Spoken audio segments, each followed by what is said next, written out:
Selamlar hepinize. Büyük üst uçlu tier listiyle yeniden sizlerle birlikteyim. Bot lane'leri beraber değerlendirdikten sonra üst taraftaki, haritanın üst tarafındaki üçlüleri de beraber değerlendireyim istedim.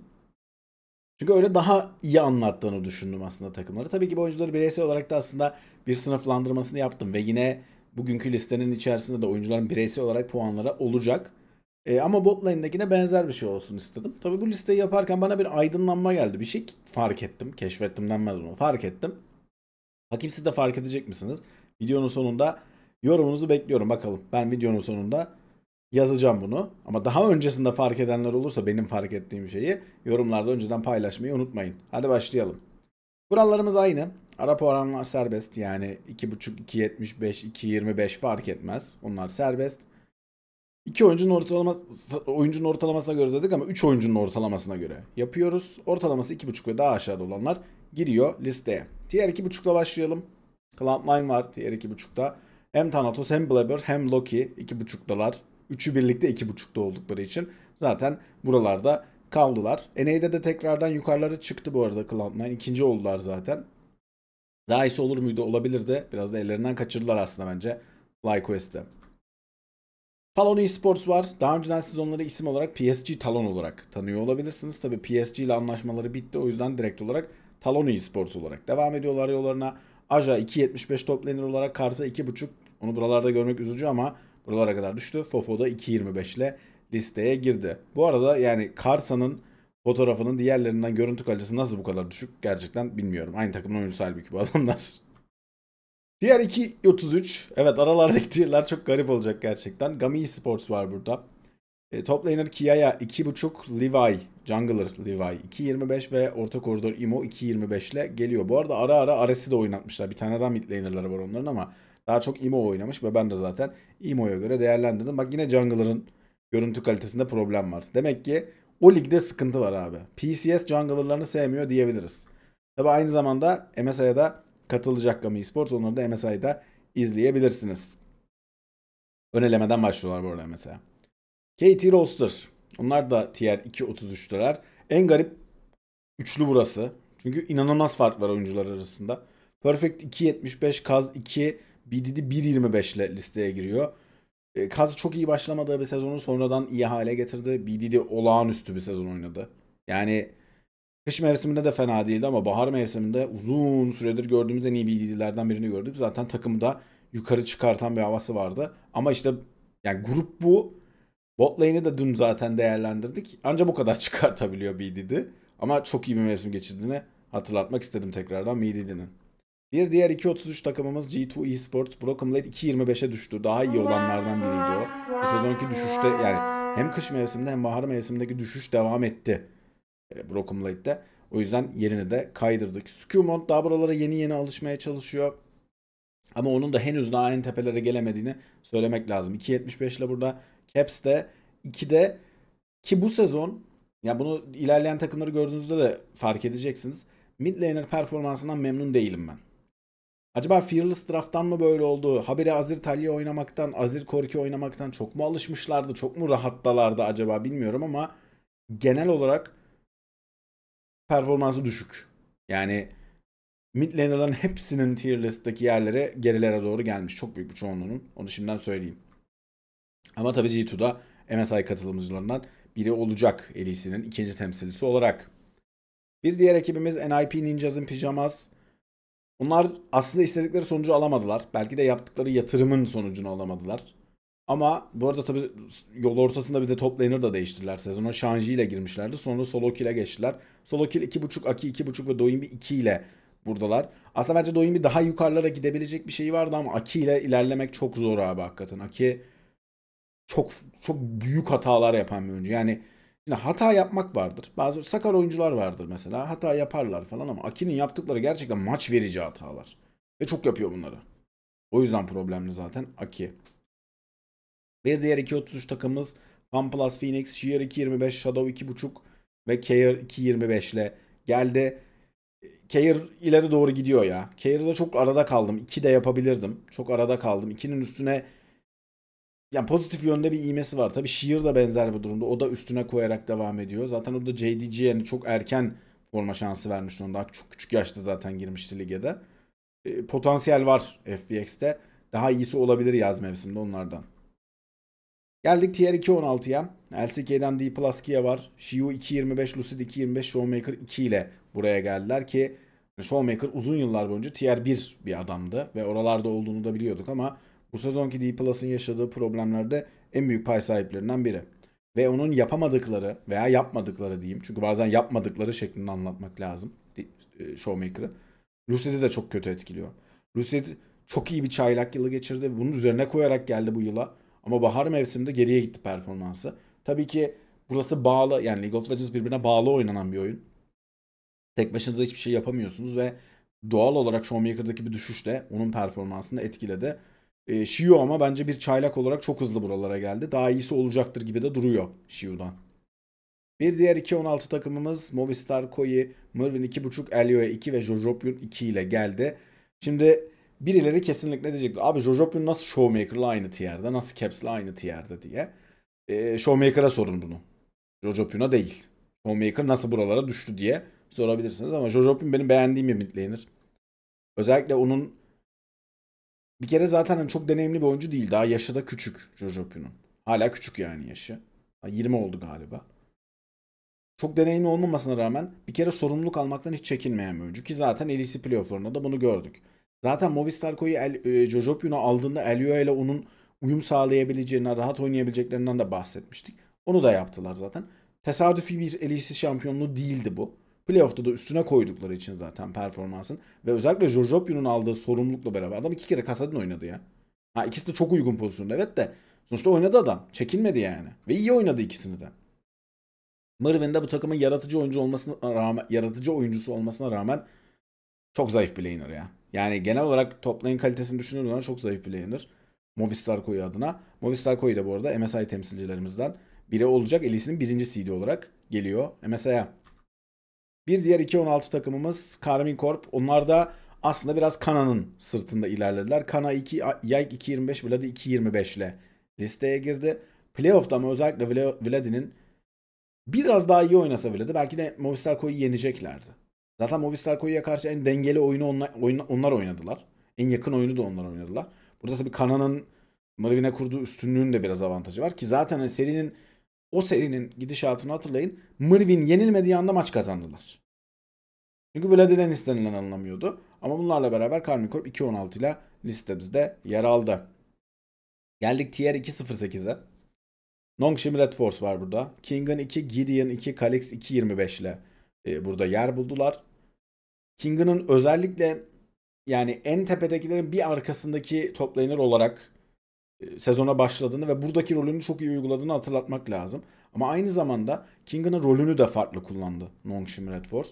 Onu biraz daha bir tehdit noktası, ekstra bir taşıyıcı gibi kullanmaya çalıştılar. Kingan da bunun altından çok iyi kalktı. Bravo yani. Çok beklenen bir şey değildi bence Kingan'dan bu. Ama bunun altından kalktı. Öte yandan Kalix 2007'li çaylak bir oyuncu. Daha yeni girdi lige. Sezon ortasına dahil oldu üstelik. Fisher'ı kesip girdi. Ama Kalix geldikten sonra takımın performansı ciddi anlamda yukarı gitti. Çok potansiyelli bir oyuncu. İyi de gözüküyor. Ve direkt LCK ready olarak, LCK hazır olarak gelmiş gibi duruyor. Gideon'la da biraz daha sinerjileri oturduğu zaman bence çok daha iyisi olacaktır Kalix'ten. Ya Kalix belki çok erken bunu söylemek için ama bir sonraki tier 1 mid laner'ımız olabilir. Eğer hiç izlemediyseniz bu sezon takipte kalın derim. Bir diğer 2.08 takımımız CTBC Flying Oyster CFO diye biliyorsunuz zaten siz onları. Driver 2.5. Gerçi onların iki top laner'ı var. Rest de oynuyor ama daha çok maça Driver çıktığı için ve bence Driver ve Rest'in arasında seviye olarak da çok büyük bir fark olmadığı için Driver'a koydum isim olarak ama Rest'i de buraya alsak o da 2.5 olacaktı. Driver genelde onların biraz daha zayıf taraf oyuncusu. Rest genelde güçlü tarafı daha çok kullanıyor. Ve aktif olarak da kullanıyorlar bu arada iki oyuncu da. Yani aralarında 5 maç mı 6 maç mı ne fark var? Öyle çok fazla da bir fark da yok. Junja 1.5 olarak geldi. Honkyu da 2.25 ile geldi. Honkyu da bu arada çok genç bir oyuncu. Ki zaten First Stand'de de aslında ne kadar gelişebileceğini de göstermişti bence. Potansiyeli de iyi gözüküyordu. Ben bu sezonki APAC ve bölgesindeki playoff'ları izlediğimde Honkyu'nun geliştiğini de gördüm. Daha iyi gözüküyor First Stand'dekinden. Yani buradan gerçekten hani APAC liginden gerçekten tepedeki batıdakileri geçebilecek Ve bence Asyalı diğer takımları da LCK'in ve LPL'in tepedekilerine de pislik çıkartabilecek bir takım potansiyeli görüyorum. MSI bunun için çok kolay değil. Çünkü LCK ve LPL'in en tepedekileri var. Ama üçüncüsü dördüncüsüne sıkıntı çıkartabilir. Yani bu takım Worlds'e bu performansla gelip de Worlds'te çeyrek final oynasa mesela beni şaşırtmaz şu an. Bunlar da aynı zamanda bir MSI temsilcisi olacaklar. APAC Ligi'nin birincisi olarak MSI'ye geliyorlar. Bir diğer 2.08 ekibimiz FlyQuest, Vivo 2.25, Inspired 1.25, Quad 2.25 ile geliyor. Kuzey Amerika şampiyonu olarak geldiler. Takımın güçlü yönü zaten burası. Yani bot lane tier listinde de bot lane'leri aslında o kadar yukarılarda değildi. Ama güçlü yönü burası. Özellikle Inspired hakikaten çok iyi bir jungler ve NA'ya gittikten sonra, Avrupa'dan NA'ya gittikten sonra gelişimini devam ettirebilmiş olması bence çok büyük bir artı. Çünkü çok zor. NA'de oyuncuların gelişimini sürdürmesi hep çok zor oldu. Bunun bir tane sebebi var aslında. Main sebebi şu. Abi etrafta rekabet edici kimse yok. Şimdi sen oraya en iyi jungler olarak gittiğin zaman sana yakın bir adam bile olmuyor. Problem burada. Yani Asya'daki liglerde illaki sana yaklaşan, senin sıkıntı çıkartabilecek veya senden bireysel olarak daha kötü olsa bile takımı daha iyi olan falan adamlar var. NA'de yok. Yok çünkü bölge yani kapalı bir bölgede oynuyorlar. Adamlar öbür taraflarda da ping yaşarlar. Ama buna rağmen Inspired'in kendini geliştirmiş olması önemli bir artı. Bu arada Quad da çok iyi playoff oynadı bence. Ve iyi durumda da geliyorlar. Onlar da MSI'da NA'in birincisiydi olarak bulunacaklar. Geldik Tier 1.91'e. JD Gaming var burada. Top laner ile 2.25 Shun, Jungler Shun 1.5 ve Scout 2 ile geliyor. Mid lane'lerden bahsetmiştim ya performanslar düşüş diye. Scout da Showmaker level düşenlerden bir tanesi. Scout'la alakalı benim bir teorim var bu arada. Scout ne zaman yeni kontrat alsa kötü oynuyor. Genelde 2 senelik kontrat yapıyor. Kontratın ikinci senesinde de seneye de iyi kontrat alayım diye iyi oynuyor abi. Şimdi bu NBA'de çok vardır. NBA'de hep söylerler. NBA oyuncularını değerlendirirken ama bu sene kontrat senesi, bu sene iyi oynayacak bu adam falan derler. Aslında bir miyimdir oradaki. Ama Scout'la alakalı olan gerçekleşmiş olabilir yani. Çünkü uzun süredir takip ediyoruz Scout'u ve abi hep oluyor bu. Dikkat edin Scout'un MVP olduğu sezonlar var biliyorsunuz yani. Bayağı Worlds kazanıyor falan hatta yani. Bayağı iyi player normalde değil mi? Her şeyi yapabilen bir adam. Worlds kazandığı senesine bakın. Bir de sonrasına bakın. Yeni başka takımda kontrat aldığında. Bir de sonraki seneki haline bakın. Yani hakikaten ilginç bir adam Scout o konuda. Gerçekten böyle yapıyor olabilir mi bilmiyorum ama bu benim gördüğüm bir trend. Scout'la alakalı ve bence Jay-Z'nin düşüşündeki en büyük parçalardan biri. Bu arada Ale çok overrated bir oyuncu. Diğer 1.91 takımımız yine LPL'den Weibo Gaming, Brit 1.75, TN2, Shahu 2 ile geliyorlar. Buraya yani birçok insanla mesela özellikle Çin'deki analistlerle falan konuşsam şu benim verdiğim puanlara herhalde kafa falan atarlar. Çünkü orada acayip bir Tian tapması var. Biliyorsunuz yani. Benim de Tian'ı sevmediğimi biliyorsunuz. Eğer düzenli takipçimseniz zaten ne kadar uzun zamanda sevmediğimi de bilirsiniz ama düzenli takipçimiz değilseniz şimdiden gelmişken abone olmayı ve videoyu beğenip paylaşmayı unutmayın ve düzenli takipçimiz de olun ki hep beraber Tian'ı sevmeyelim. Bu kadar overrated bir oyuncu olamaz. Tian kötü bir oyuncu değil kesinlikle ama hiçbir zaman tier 1 bir jungler olmadı. Ama hep tier 1 bir jungler'mış gibi lanse ediliyor. Olmadığı da aşikar olmasına rağmen. Çünkü LPL'i uzun süredir Koreli jungler'lar süpürüyor. Hep onlar oradalar. Tian Koreli değil, Çinli. O yüzden zaten biraz da Tian'a tutunmaya çalışıyor. Neden Tian'a tutunmaya çalışıyor onu da bilmiyorum. Niye yani tutuna tutuna bunu mu seçtiniz diye de sormak istiyorum. Yine Tian gelmişken sallamadan duramadım. Kusura bakmayın. Öte yandan Breeze bence çok iyi bir top laner. Ben daha iyisinin de olacağını düşünüyorum ama takımı gerçekten onu geri çekiyor Weibo adına. Geldik 1.66'ya, Tier 1.66'ya.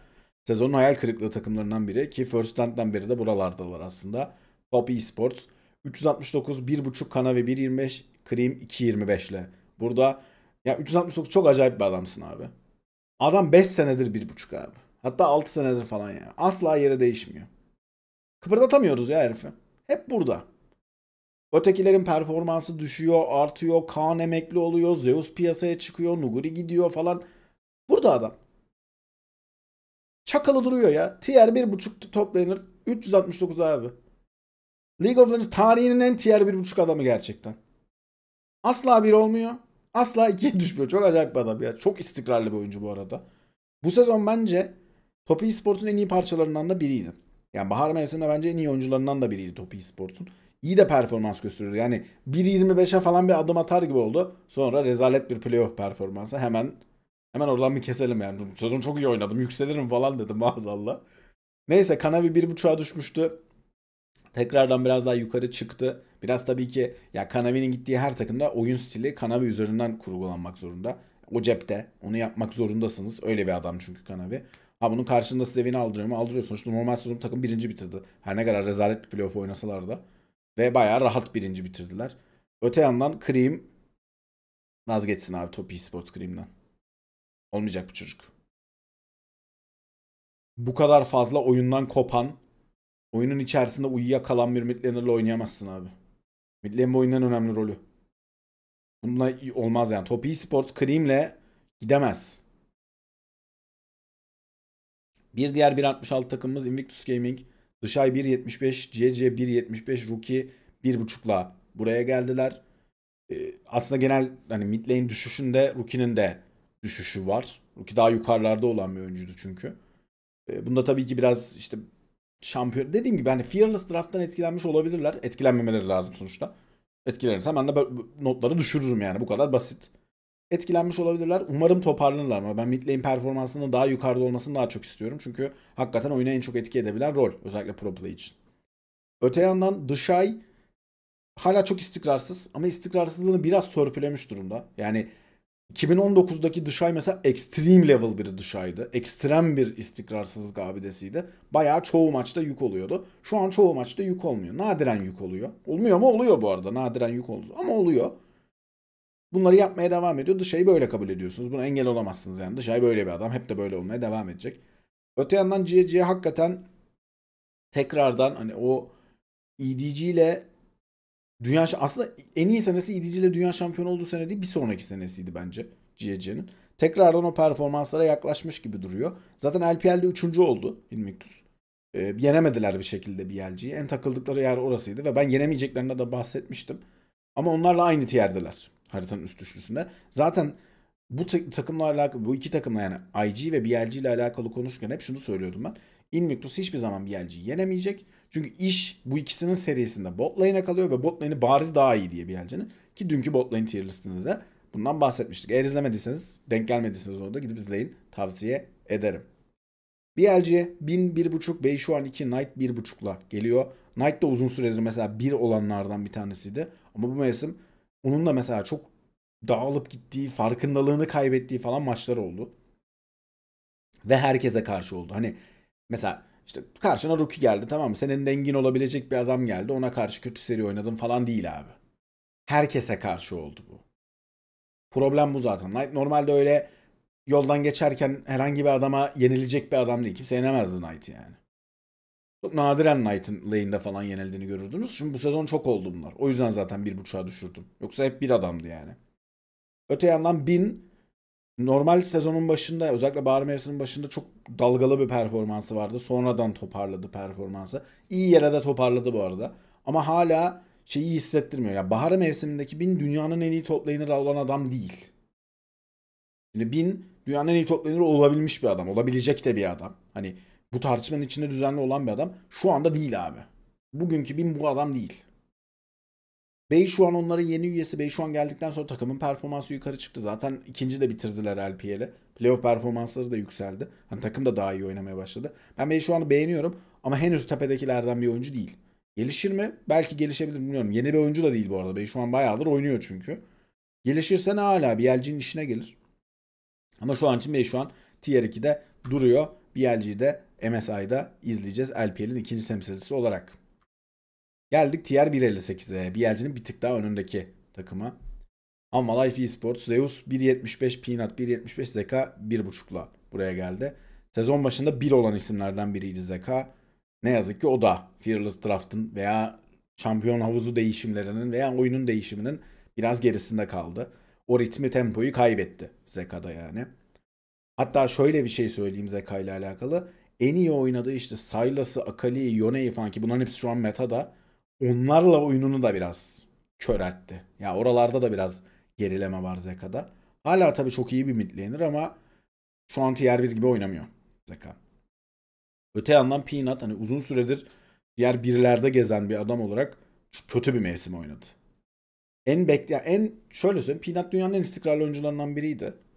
Bu sezon o kadar fazla, ya bütün kariyerini toplasak bunun yarısı, ya bunun 2 katı kadardır en fazla. Tüm kariyerinde trollediği maç sayısının yarısı kadarını bir mevsimde yaptı, öyle söyleyeyim size. Zaten hani Road to MSI'yi izleyenler bilirler. İzlemeyen izleyicilerimiz için bir hatırlatayım. MSI yolculuğunda T1'a karşı oynadıkları bir seri vardı. O serinin ilk maçında bir Vay oynadı Peanut. Keşke oyundan çıksaydın dersiniz yani. Ki en iyi oynadığı şampiyonlardan biridir. Çünkü Peanut çok iyi bir karar vericidir. Öyle kötü kararlar verdi ki zaten endişe verici olan nokta bu. Peanut kötü karar veriyor şu anda. O yüzden 1.75'e düştü. Öte yandan Zeus da yani sihrini kaybetmiş gibi duruyor. Zeus'un güçlü tarafa gittiğinde herkesi yenebilen hali vardı ya, o yok bu sezon. Şimdi çok iyi bir zayıf taraf oyuncusu hiçbir zaman olmadı. Olmayacaktı zaten. Ama çok iyi bir güçlü taraf oyuncusuydu. En iyisiydi Zeus Bin'le beraber. O sihri kaybetmiş gibi gözüküyor Zeus. Bakalım tekrardan bulabilecekler mi? Tabii kış mevsimi çok eforsuz geçti onlar adına uluslararası turnuva ama bahar mevsimindeki uluslararası turnuvaya gelemiyorlar. Her ne kadar normal sezonu ikinci bitirmiş olsalar da LCK'de Road to MSI'da gerçekten Zeus'tan da eksik bir performans geldi bence. Onu da 1.75'e indirdim. Diğer 1.58 takımımız T1. Doran 1.75, Honor 1.25, Faker 1.75 ile geldiler buraya. Önce Doran'la başlayayım. Yani aslında Doran 1.75'ten daha kötü bir sezon oynadı bence normal sezonda. Ama o kadar iyi bir playoff oynadı ki, playoff diyeceğim oraya. O kadar iyi bir playoff oynadı ki tekrardan hatırladı. O yüzden 1.75'e çıkardı. Zaten çok severim Doran'ı. Her ne kadar biraz sakar bir, biraz da yani ciddi sakar bir oyuncu Doran. Ve aynı zamanda her zaman günah keçisi seçilmeye de bayılan bir oyuncu. Yani bayıla derken millet bayılıyor Doran'ı günah keçisi seçmeye. Ve T1'ın normal sezonda yaşadığı problemlerin hepsinin biletini Doran'a kesmeye çalışıyorlardı. Doran da Road to MSI'de gösterdi ki öyle bilet kesilmez. Bilet böyle kesilir dedi. MSI biletini kendisi aldı. Olağanüstü bir playoff oynadı zaten Doran. Ve ya o seriler için de kayalcıları öldü abi adam yani. Böyle de bir adam işte abi. Sevin abi Doran. Çok eğlenceli bir adam. Neyse Honor 1.25'te. Çok yaklaştı Honor Tier 1'e. Tek eksiği kaldı Honor'un. Özellikle AD dövüşçü oynamadığı maçlarda abi uyuyakalıyor Honor. Bak bu normal sezonda da oluyor, playoff'ta da. Bunu aştığı anda Honor dünyanın en iyi junglerlarından biri olacak. Tek eksiği bu kaldı Tier 1'den. Sadece bu kaldı. Ama bunu bir türlü aşamıyor. Öte yandan bu arada acayip bir AD dövüşçü oyuncusu. Yani AD dövüşçü ormancılarla bu Pantheon'da olur, Wukong da olur, Lee Sin de olur, Zinza da olur fark etmez. Çok iyi oynuyor Onur. Bak bu konuda dünyanın en iyilerinden biri. Belki de en iyisi hatta.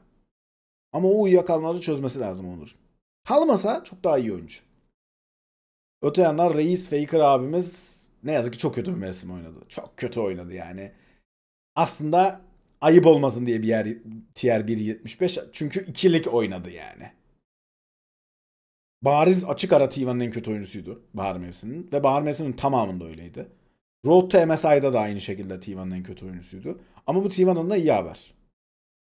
Çünkü performansını toparlaması en kolay olan adam Faker abi. Azıcık kafayı verir, odaklanır, tamam mı? Performansını hemen yükseltir o. En kolay adam. Ötekileri iyi oynasın. Ötekilerle birlikte, ötekiler bu arada Road to MSI'da bazı maçları bayağı Faker'a rağmen kazandı T1. O da bence pozitif bir şey. Çünkü hiç olmazdı o. Faker'a rağmen kazanabilmek. Ama Faker kötü bir mevsim oynadı. Bir de şey rahatsız etti beni Faker'la alakalı bu mevsim. Abi hep böyle bir bazı yani iyi oynadığı bazı şampiyonları falan da kaybetmiş gibi duruyor. Hep böyle bir Victor Azir'e dönme çabası.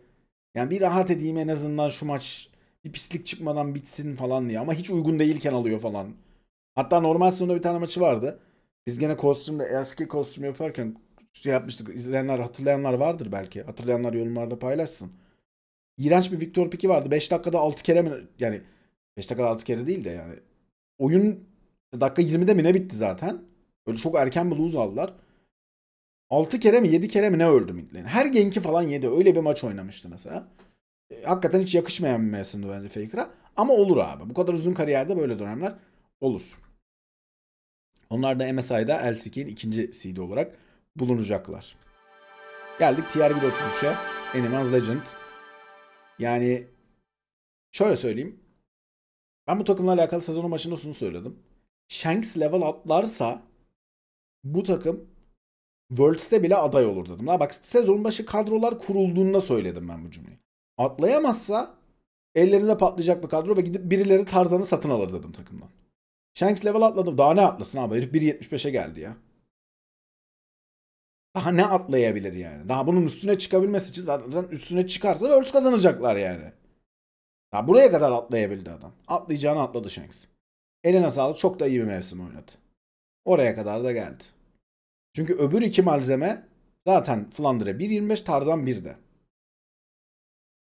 Tarzan her gittiği takımı zaten yukarı çeken bir adam. Burayı da yukarı çekti. Takım haline yukarı çekti. Ama kilit nokta Shanks'in level atlamasıydı. Shanks o level'a atladı. Bu takımı hiç izlemediyseniz bu takım LPL şampiyonu oldu. Tesadüfen falan olmadı bu. Hani denk geldi abi Bielci kötü. Hayır abi. Bielci'yi çaresiz bıraktı bu takım. Diğer takımları takır takır yenerek geldiler. Zaten hiç öyle tesadüfen yanlışlıkla şansa bir kere denk gelmiş falan değil ki zaten geçen mevsim de final oynadılar. Ha şampiyon olamayabilirler miydi? Olamayabilirlerdi evet. Ben buna çok takılmıyorum. Zaten iki mevsim üst üste final oynamak daha değerli bence. Sen buralara ait olduğunu gösterirsin. Tarzan zaten harika bir sezon oynadı. Bir artı nokta daha var bu arada Tarzan'la alakalı. Hani hep şeyden bahsedeceğiz. Tarzan takımı yukarı çıkarıyor. İyi bir shot caller. Herkesin performansıyla gidiyor falan ama Tarzan bu sezon yeri geldiğinde ki final serisinde noktayı koyan maç da öyleydi. Carry de oynuyor abi. Geçen sezonlarda mesela hep şey yapıyorlardı. Tarzan'ın bir önceki takımlarını hatırlayın. Tarzan'ı carry yapmaya çalıştığı zaman takımları çok tıkanıyordu. Çünkü dağılıyorlardı. Mesela Nidalee falan oynuyorlardı. Hep kaybediyorlar. Tarzan çok iyi oynuyordu mesela. Bakıyorsun böyle 10 dakika olmuş. Herif 3-0-2 çok iyi durumda diyorsun. Kaybedecekler ama biliyorsun maçı. Ve kaybediyorlardı. Anyone's Legend bunu da çözdü. Ve bence bunu çözmelerindeki en önemli yardımcısı da Flandre oldu. Çünkü Flandre Tarzan'ın carry oynamaya çalıştığı her maçta baskıyı göğüsleyen ve oyunu kontrol altında tutan adam oldu. Çok olgunlaşmış oyunu Flandre'nin. Bu adam EDG'de Worlds kazandı değil mi? 2021'de. Ama o dönem ne dedik biz Flandre ile alakalı? Meta çok iyi denk geldi ve bu adam da sonuna kadar abuzeladı. Hep bunu söyledim ben. Şu anda bunu söylemiyorum. Çünkü Flandre oyununu inanılmaz olgunlaştırmış durumda. Prime dönemi ve bence şu anda yaşıyor Flandre. Şimdi bu nasıl oldu diyebilirsiniz. Adam 10 senelik falan oyuncu neredeyse. Yeni bir oyuncu değil Flandre. Hem de böyle ligin dibinden falan tırmanmış bir adam. Ama Prime yeni geldi adamın abi bence. Çok iyi bir performansı var Flandre'nin. Karşısına gelen herkese karşı her eşleşmede iyi oynayabiliyor ve bu çok büyük bir artı abi. Çok çok büyük bir artı. Ve aynı zamanda onlar da LPL'in MSI'deki temsilcisi olacaklar. Bir numaralı seed olarak. Ama Flandre'nin yaptıklarını Flandre'den bir tık daha iyi yapan bir adam var. O da zaten Genji'nin elinde. Genji tier 1 olan tek takımımız. Çünkü üçü de tier 1. Ya zaten bu nasıl bir hayvanlık? Ya biz hep şeyden bahsediyorduk ya abi. Yıllar boyunca LCK ile alakalı.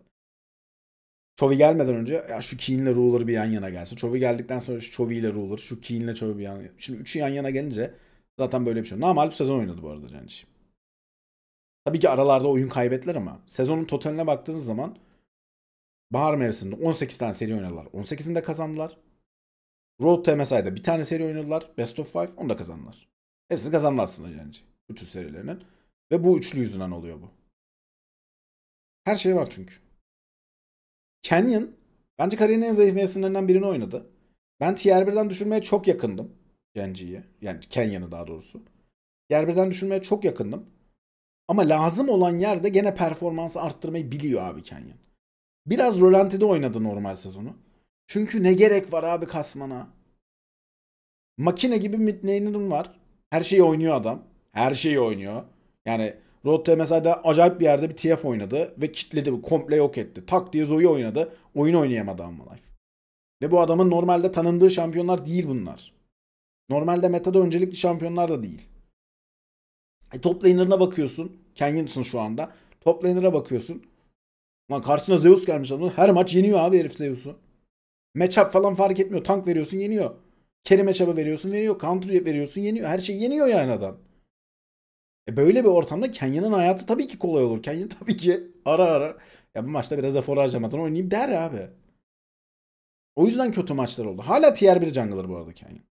Ama Tier 1'den uzaklaşmaya en yakın, en meyilli Genji üçlüsünün oyuncusuydu. Öte yandan Chovy şu anda dünyadaki tek Tier 1 mid laner. Ve bu performansı da gösterdi zaten. Hep böyle onunla alakalı abi clutch değil, maçlar sıkışınca. Ya arkadaşlar bu sezon o kadar çok yaptı ki. Normal sezonda da yaptı. Playoff'ta da yaptı. Yani bu Road to MSI'de de yaptı. İşler sıkışınca Chovy artık farklı oynuyor abi. Ama bu haterlık devam edecek. Yani bu adam Worlds kazansa da haterlık devam edecek. Merak etmeyin. Ben onu hep biliyorum. Ama Genji şu an bariz bir şekilde yani haritanın üstündeki en güçlü üçlüye sahip. Ha bu yenilmeyecekler anlamına geliyor mu? Kesinlikle gelmiyor. Her takım yenilebilir. Henüz yenilmediler bu mevsim ama yenilebilirler. Onlar da LCK'in bir numaralı temsilcisi olarak MSI'da bulunacaklar. Şimdi ben başta videonun başına da demiştim. Ben bu videoyu yaparken bir şey fark ettim diye. Şimdi onu paylaşacağım ne fark ettiğimi. Yakalayanlar belki yakalamışlardır. Abi ilginç bir durum tabii ki bu ama ben bu listeleri yaparken bu oyuncuları işte sıralarken önce işte mesela top laner'ları alıyorum. Tamam dedim mesela Keane şu anda bir numara. Arkasında kimi yazarım? İşte Flandre, Bin falan filan sıralıyorum. Hani bunların hepsi normalde tier 1 oyuncu der miyim? Derim ama hafif bir sıralama yapmak için işte 1.25'e 1.5'a falan çekebilirim. Neyse. Topladım sıraladım oyuncuları falan filan. Abi haritanın üst üçlülerini aldığımda yani bu şeyi yaparken bakın bu videonun içerisinde takımları belli bir sırayla getirdim ya. Kendi ligindeki oynayan takımlar da dahil olmak üzere. Abi herkes bu sıralamadaki yeriyle bitirdi normal sezon. Poppy Sports hariç büyük hayal kırıklığı zaten o yüzden. Tek hariç olan onlar. Takımlar yani çok büyük herkes demeyeyim de tabii ki çok büyük bir çoğunluğu bu sıralamadaki yerleriyle liglerini bitirdiler. Haritanın üstündeki üçlü tabii ki zaten takımın %60 abi takımın yarısından fazlası zaten burada diyorsun. Evet buradaki takımın yarısından fazlası buradaysa. Evet ama bu biraz şeyi de hissettiriyor abi. Bot lane'in oyun etkisi ne kadar az abi. Çünkü bot lane tier listi buradakinden bambaşkaydı sıralar. Tabii ki gene iyi takımların iyi bot lane'leri vardı. Yani Hanwha Life'ın iyi bir bot lane'i vardı. Animal Legend'ın iyi bir bot lane'i vardı. Ama o sıralamayla bu aynı değil. İşin ilginç yanı şimdi mesela BLG ile IG'nin haritanın üst üçlüsü aynı tier'de, aynı noktada. Ama botu daha iyi. İşler gerçekten olayları tepe tarafta dengeleyebildiğiniz zaman ancak bot lane'e kalıyor. Ve listeyi yaparken de bana böyle bir şey geldi. Hakikaten bu takımların hepsi sıra. Şimdi Emko'yu, Karmin Core çok yakınlar haritanın üst tarafında. Botu daha iyi oynadı Emko'nun öyle şampiyon oldular. G2 ile oyunu o şekilde oldu. Neyse işte böyle bir farkındalık gelmişti bana da listeyi yaparken. Tabii listeyi yaparken bir daha böyle yapmayacağım bu arada listeleri.